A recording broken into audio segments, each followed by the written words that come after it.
بسم اللہ الرحمن الرحیم۔ عذاب قبر حق ہے، مسلمان کا عقیدہ اور ایمان ہے۔ آپ صلی اللہ علیہ وسلم نے فرمایا القبر روضۃ من ریاض الجنہ او حفرۃ من حفر النار، کہ جنت کے باغیچوں میں سے ایک باغیچہ ہے قبر، یا جہنم کے گھڑوں میں سے ایک گھڑا ہے۔ عذاب قبر سے بچنے کی دعا نبی کریم صلی اللہ علیہ وسلم کثرت سے مانگا کرتے تھے، اور بالخصوص نماز میں۔ بخاری، مسلم اور اصحاب سنن نے اس روایت کو ذکر کیا ہے۔ اما عائشہ صدیقہ رضی اللہ عنہ فرماتی ہے کہ نبی کریم صلی اللہ علیہ وسلم دعا نماز میں کان یدعو فی الصلاۃ، نماز میں دعا مانگتے تھے۔ تو اس کی تعیین دیگر روایات میں ہے کہ تشہد کے بعد اور سلام سے پہلے یہ مقام ہے۔ تو دعا یہ ہے اللہم انی اعوذ بک من عذاب القبر ومن فتنة المسیح الدجال ومن فتنة المحیا والممات واعوذ بک من المأثم والمغرم۔ یہ 4 کلمات ہیں کہ یا اللہ میں عذاب قبر سے پناہ مانگتا ہوں، میں دجال کے فتنے سے پناہ مانگتا ہوں، اور میں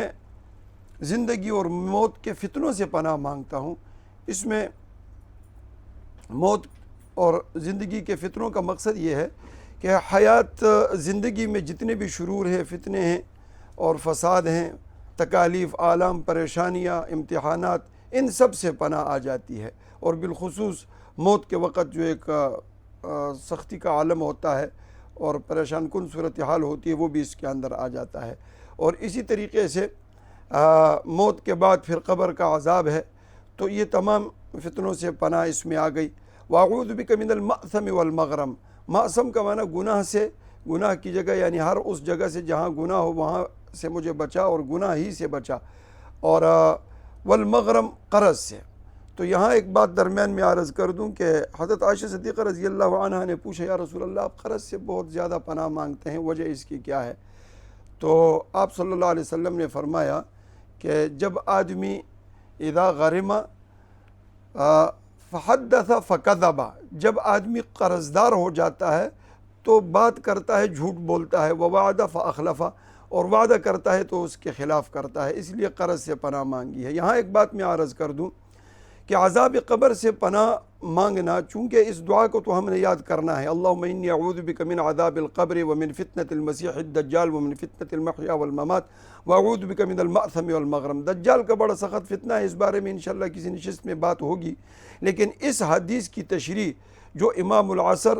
اور حضرت شیخ شاہ انور شاہ کشمیری رحمۃ اللہ تعالی علیہ نے فیض الباری کے اندر کی ہے، وہ فرماتے ہیں کہ میں اس بات کے اندر تشویش میں تھا، مجھے معلوم نہیں تھا